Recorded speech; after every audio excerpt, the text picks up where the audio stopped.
Hello everyone, welcome in English Vibes. I hope you are hale and hearty at your home. Today we are going to read Lesson 3, A Country Childhood. Some people are treated unfairly because of their skin color, race, caste and religion. कुछ लोग उनके त्वचा के रंग, उनकी नस्ल, जाति और धर्म के कारण उनसे बुरा व्यवहार किया जाता है. Do you think this is right? क्या आप सोचते हो ये राइट है, ये सही है?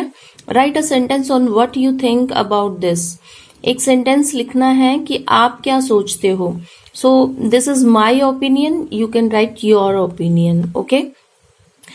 If a child comes to your school who looks or sounds different from you, for example, has a different skin color or a different accent, how would you behave? Circle the option you think are correct. अगर कोई ऐसा बच्चा आपके school में आता है जो उसके दिखाई देने में, अपीयरेंस में, उसकी पर्सनालिटी में, उसके साउंड में वो अलग है आपसे. फॉर एग्जाम्पल, अगर वो आपके स्किन कलर से भी अलग है, यानी आपकी त्वचा का जो रंग है उससे बिल्कुल अलग है, और उसके बोलने का ढंग है, जो एक्सेंट है वो भी अलग है. How would you behave? आप कैसा बिहेव करोगे? Circle the option you think are correct. उन ऑप्शंस को सर्कल करना है जो करेक्ट हैं. लाइक रन अवे, उससे भाग जाओगे, उससे दूर हट जाओगे. मेक फ्रेंड्स, तो दीज आर माई आंसर्स, तो you can give your answers. Do not speak her या हिम, उससे नहीं बोलोगे. मेक फन ऑफ, उसका मजाक उड़ाओगे. बी काइंड और फ्रेंडली, उससे बहुत अच्छे से नम्रता और दोस्ताना व्यवहार करोगे.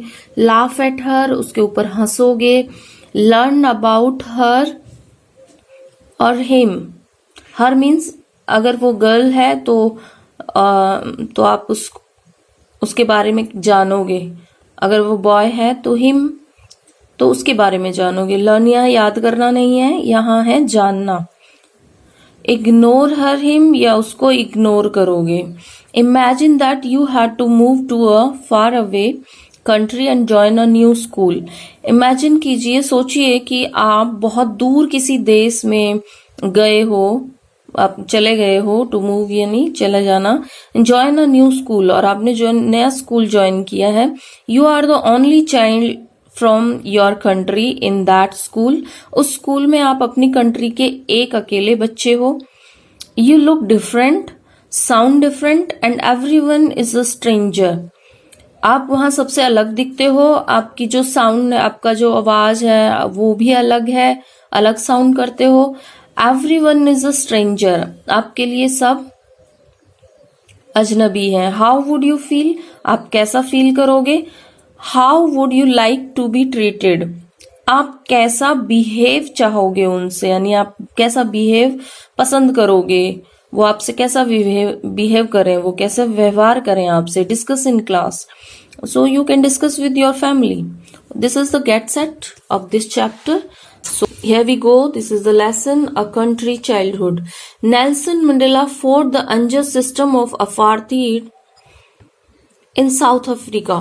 Apartheid में रंग भेद वहां पे बहुत ज्यादा था, गोरे काले लोगों के बीच में. नेल्सन मंडेला ने जो अनजस्ट सिस्टम है, जो अन्यायपूर्ण सिस्टम था रंग भेद का, नस्ल भेद का, साउथ अफ्रीका में, उससे वो लड़े. फॉट, लड़ना. आफ्टर अ लॉन्ग स्ट्रगल, बहुत लंबी लड़ाई के बाद, the original inhabitant won the right to rule themselves. जो ओरिजिनल इनहैबिटेंट्स हैं उनको उन पर जो रूल करना, उन पर राज्य करना उन्होंने जीता. मीन्स ओरिजिनल हैबिटेंट से मतलब है कि जो साउथ अफ्रीका में जो ओरिजिनल हैबिटेंट है, यानी वहां के मेन मूल निवासी हैं. ओरिजिनल हैबिटेंट, मूल निवासी, वहां के जो काले लोग थे वो ही थे. बट जो बाहर के गोरे लोग आए, उन्होंने उन पे अधिकार जमा लिया. द नेल्सन मंडेला उनके लिए लड़े और उन्होंने वहां पे रूल किया, मतलब उन्होंने खुद पे रूल किया. देमसेल्व्स, खुद पे रूल किया. आफ्टर अ लॉन्ग स्ट्रगल, बहुत लंबी लड़ाई के बाद. सो ये जो स्टोरी है, ये नेल्सन मंडेला की जो बायोग्राफी और ऑटोबायोग्राफी से कुछ इंसिडेंट लिए गए हैं, कुछ घटनाएं हैं. Let's see. Nelson Mandela became the first African president of the nation. राष्ट्र के सबसे पहले अफ्रीकन प्रेसिडेंट नेल्सन मंडेला बने। Read this excerpt from his biography. तो बायोग्राफी उनकी पूरी जन्म से लेके उनके डेथ तक की है और उसकी कुछ घटना है। एक्सेप्ट मीन्स शॉर्ट स्टोरी या short part of a story, long story. My mother presided over 3 huts at Qunu. मेरी मम्मी ने कुनू में 3 झोपड़ियों पर अध्यक्षता की।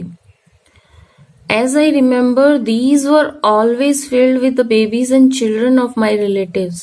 जैसा कि मुझे याद है, ये हमेशा हमारे संबंधियों के छोटे बच्चे और उनसे थोड़े बड़े बच्चों से भरी रहती थी।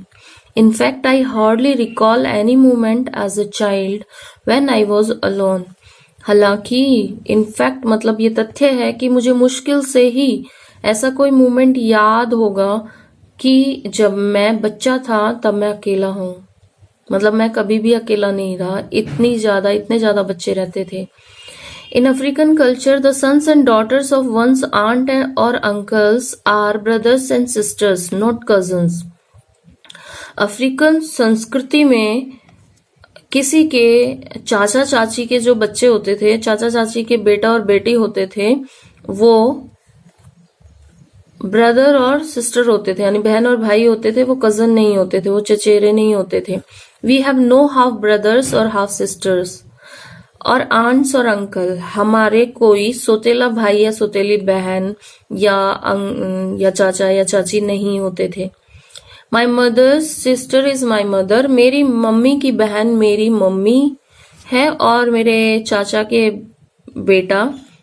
का जो बेटा है वो मेरा भाई है और मेरे ब्रदर का जो बच्चा है वो मेरा बेटा है।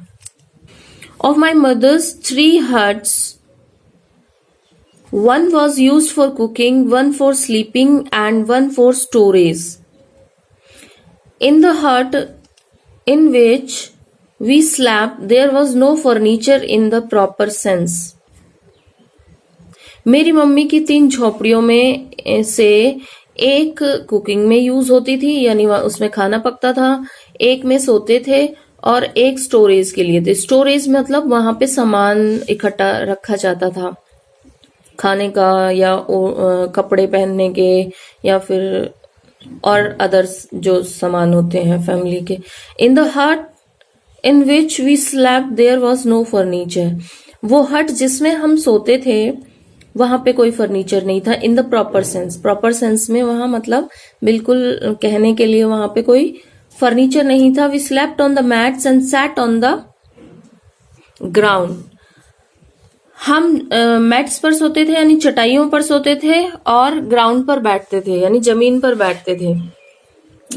I did not discover pillow until much later. मतलब बहुत बाद तक मुझे तकिए का भी नहीं पता था। My mother cooked food in a 3-legged iron pot over an open fire in the centre of the hut और आउटसाइड।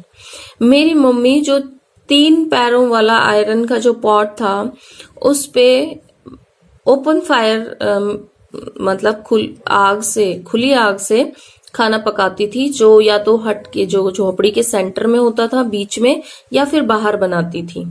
ओके, तो everything you can see here is the picture 3-legged pot. This is the stand or 3-legged pot, and here she is cooking.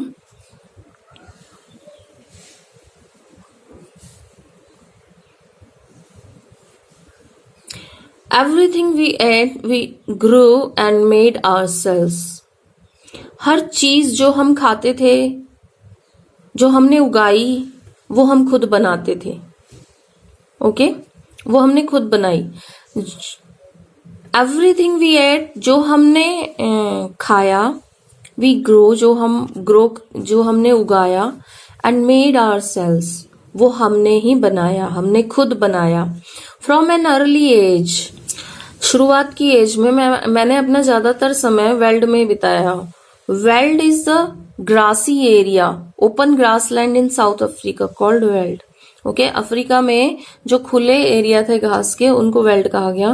Playing and fighting with the other boys of the village. मैंने अपना शुरुआत की as में मैंने अपना लगभग पूरा time, free time weld में बिताया, यानी ग्रासी एरिया जो था अफ्रीका का वहां पे बिताया, खेलते हुए और लड़ते हुए उन लड़कों, गांव के लड़कों के साथ बिताया। एट नाइट, रात में, I shared my food and blanket with these same boys.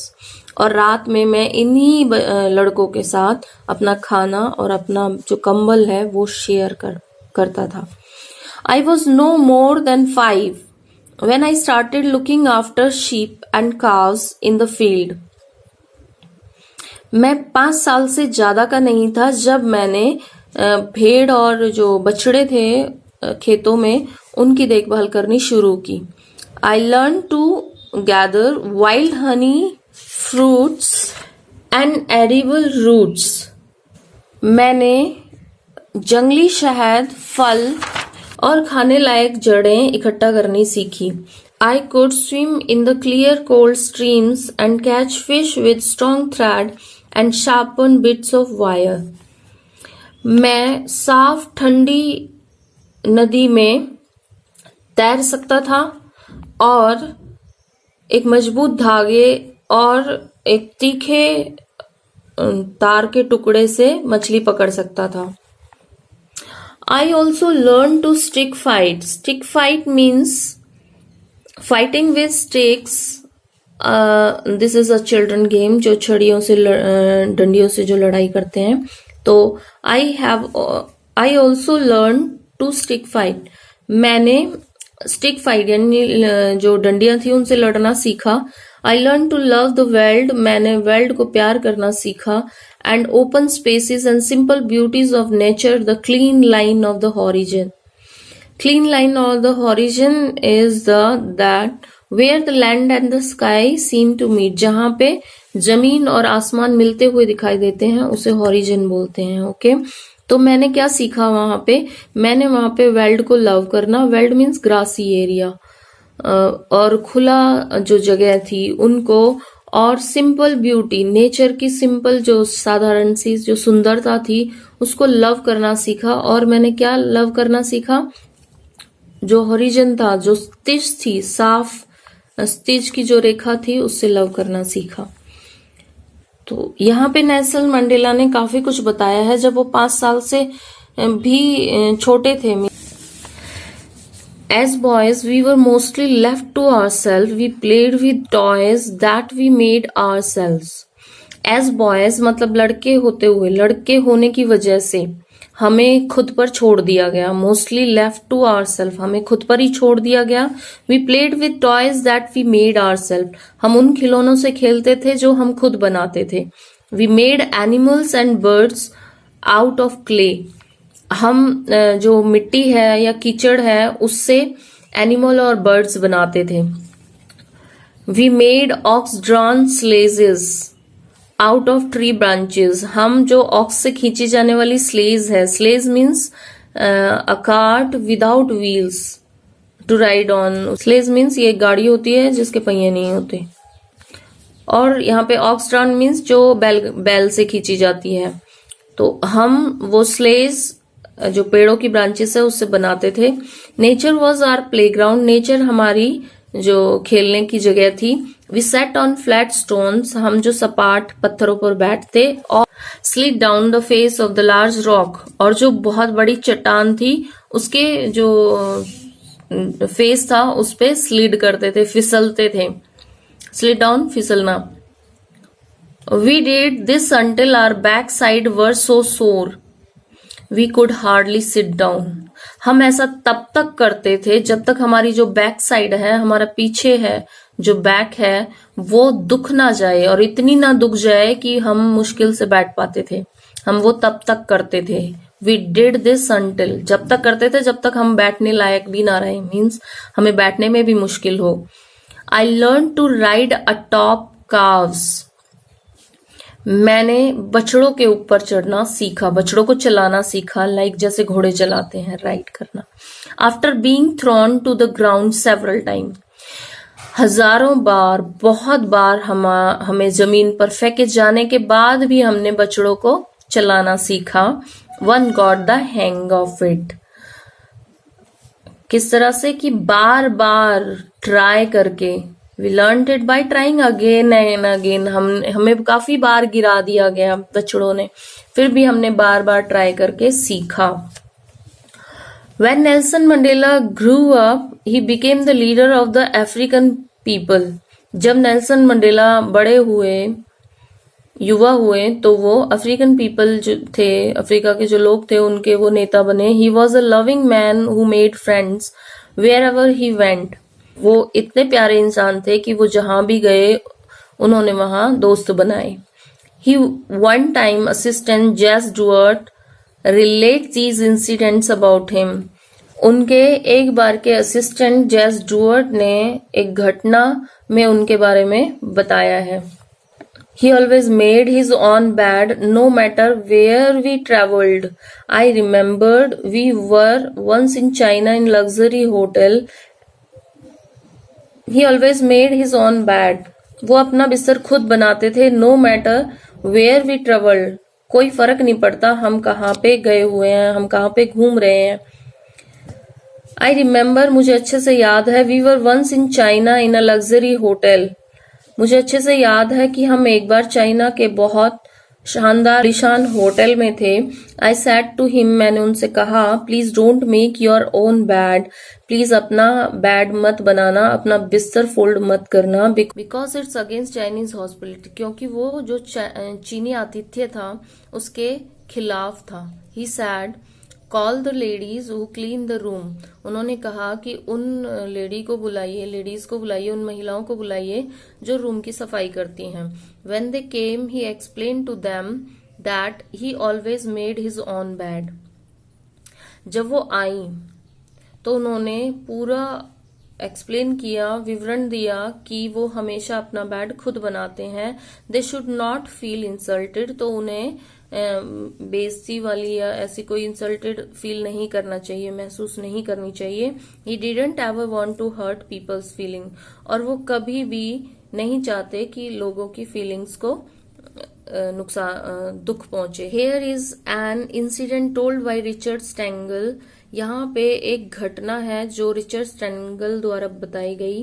Who work with Mandela on his autobiography, जिन्होंने मंडेला के साथ उनकी जीवनी के लिए काम किया। बायोग्राफी होती है, कोई जो पर्सन है वो उसकी लाइफ के बारे में, कोई अदर पर्सन कोई बुक लिख रहा हो, उसकी लाइफ के बारे में बुक लिखता है, that is called biography. But autobiography है कि कोई पर्सन है वो अपनी लाइफ के बारे में खुद एक बुक लिख रहा है, that is called autobiography. It happened on an aeroplane trip in Natal in South Africa. ये साउथ अफ्रीका के नेटल के यात्रा के दौरान हुआ।